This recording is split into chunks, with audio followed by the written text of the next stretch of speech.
የኢትዮጵያ መንግስት ድንበር አቋርጦ ጥቃት በፈጸሙ አካላት ላይ እርምጃ መውሰዱን አስታውቆ ዝርዝር መረጃዎችን እንደሚሰጥ ገልጿል። በመከላከያ ሰራዊቱ የተወሰደው እርምጃ እና በኤርትራ እንዲሁም በህወሓት መካከል እየተፈጠሩ ያሉ አዳዲስ ግንኙነቶች አነጋጋሪ ሆኗል። ታዋቂው የኢትዮጵያ ጀነራል የአስመራ መንግስትና ህወሓት ጥምረት ካወጁ ጦርነቱን ራሱ እንደሚጀምር አስታውቋል።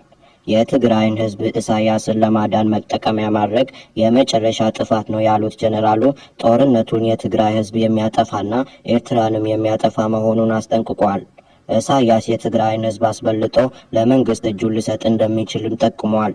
ልክ ለደርግ እጁን ሊሰጥ እንደነበር ሁሉ እነዚህና ተያያዥ ጉዳዮችን በስፋት እንመለከታለን።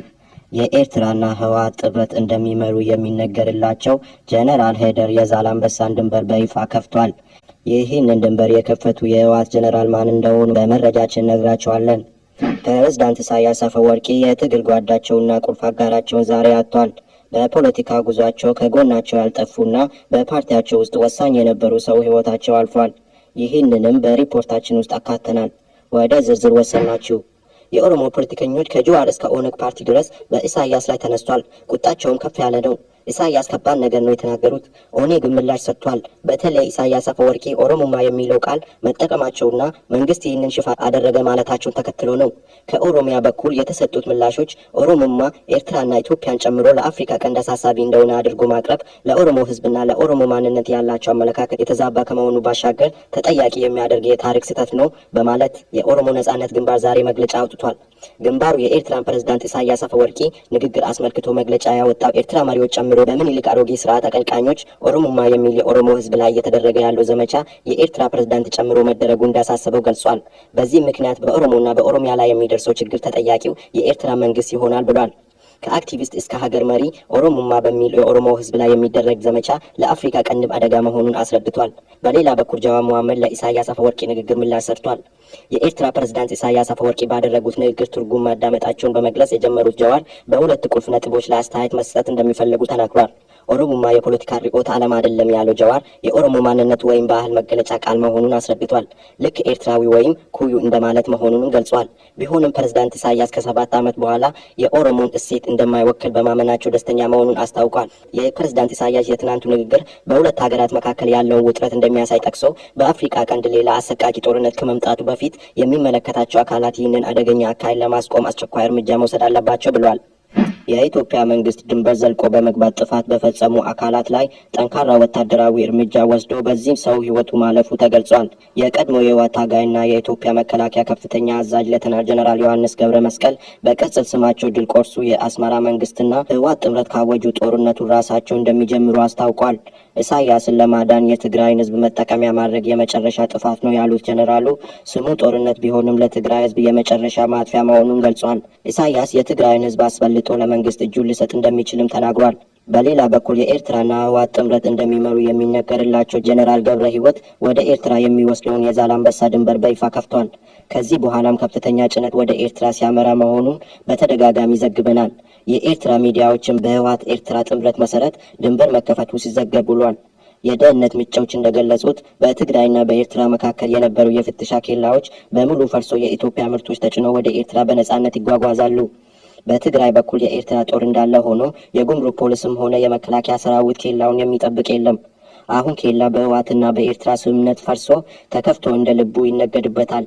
ከትግራይ ጤፍ፣ ሸቀጣ ሸቀጥና ወርቅ ወደ ኤርትራ ሲገባ ከኤርትራ ደግሞ ነዳጅና የጦር መሳሪያ እየገባ ነው። የፌዴራል መንግስት ወደ ትግራይ የሚልካቸው እንደ ነዳጅና ማዳበሪያ ያሉ ምርቶች በግፍ ወደ ኤርትራ እያመሩ ናቸው።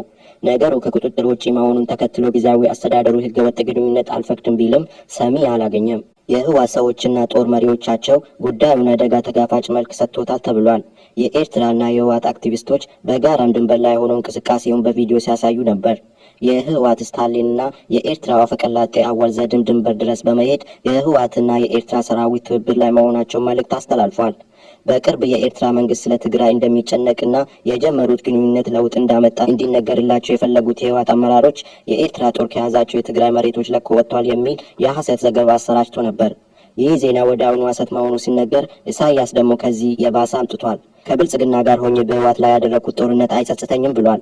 ይህ ንግግር ለኢትዮጵያ መንግስት ጠቅሟል። የህወሓትን ፉከራ አፈር አስበልቷል። አሁን ላይ የህወሓት አመራሮች በሁለት ተከፍሎ እየተነታረኩ ነው። አንደኛው ሻዕቢያ ያዋጣኛል ብሎ በየቀኑ አስመራ ሰው የሚልክ ሲሆን ሌላኛው ደግሞ ከትግራይ መጥቶ አዲስ አበባ በመንግስት ያስጠለለው ነው። ኢሳያስ ጦርነት አይቆጨኝም ሲሉ ከሻዕቢያ ጋር መስራት ይቻላል ብሎ ወደ ኤርትራ እየሄዱ ያሉትን ሰዎች ጸጥ የሚያደርግ ነው ተብሏል። እነዚህ የህወሓት አመራርና ደጋፊዎች ሻዕቢያ የእነሱን ደጋፊ አጀንዳ ያነሳል ሲሉ አይቆጨኝም ብሏቸው ሀፍረት አክኖባቸዋል። ኢሳያስ በጦርነቱ ወቅት የኢሳያስ አጀንዳም ዞሮ ዞሮ መንግስትን ያስጠለለው የትግራይ ኃይል ከዚህ ሲያሰልፍ ራሱ መንግስትን የሚጠቅም ሌሎች የሚወቀሱበት አጀንዳ ሆኗል። የጌታቸው ረዳ ቡድን ይህንን የኢሳያስ ንግግር ይዞ ከዚህ በፊት ትግራይ ላይ በፈጸሙ የሚኩራሩ ኃይል ጋር እየሰራችሁ ያላችሁት ብሎ የደብረጽዮንን ቡድን እየወረደበት ነው። ከመንግስት ጎን የተሰለፈው የጌታቸው ረዳ ቡድን ይህንን መደብደቢያ የተቀበለው ከኢሳያስ ንግግር ላይ ነው። ህወሓት ከኢሳያስ መገዳደሩ ሳንሰው በሀገር ውስጥ ደግሞ ከፍተኛ ውግዘት እያስተናገደ ነው። በሌላ መረጃችን ከኤርትራ ጉዳይ ሳንወጣ የኤርትራው ከፍተኛ ሹም ፕሬዝዳንት ኢሳያስ አፈወርቂ ቀኝ እጃቸውን አጥቷል። አንጋፋ ሚኒስትር ወልደ ገብረ ሚካኤል አብርሃም ከዚህ ዓለም በሞት ተለይቷል። በ1960ዎቹ የኤርትራ ነጻነት ውጪ ንቅናቄን በመቀላቀል በተለያዩ ኃላፊዎች ለ64 ዓመታት አገልግሏል። የኤርትራ መሪው ፓርቲ ህግ ገበያዎች ማዕከል ኮሚቴ አባል ሆኖ ተመርቷል። ሚኒስትር ወልደ ገብረ ሚካኤል ከነጻነት በኋላ የመካከለኛው ክልል ርዕሰ መስተዳደር፣ በጀርመን የኤርትራ አምባሳደር፣ የደቡብ ቀይ ባህር ክልል አዛዥ፣ የትራንስፖርትና ኮሚኒኬሽን ሚኒስትር፣ የአካባቢ አስተዳደር ሚኒስትር ሌሎች ቦታዎች ሸፍኖ ሰርቷል። ክቡራን ተመልካቾች ለሰዓቱ ያዝናቸው መረጃዎች በዚሁ አበቁ። በሌሎች መረጃዎች ዳግም እስከምንመለስ በያለንበት ቸር ያሰማን። ሰላም ለሀገራችን፣ ሰላም ለዓለማችን። ኢትዮጵያችን ለዘላለም ትኑር።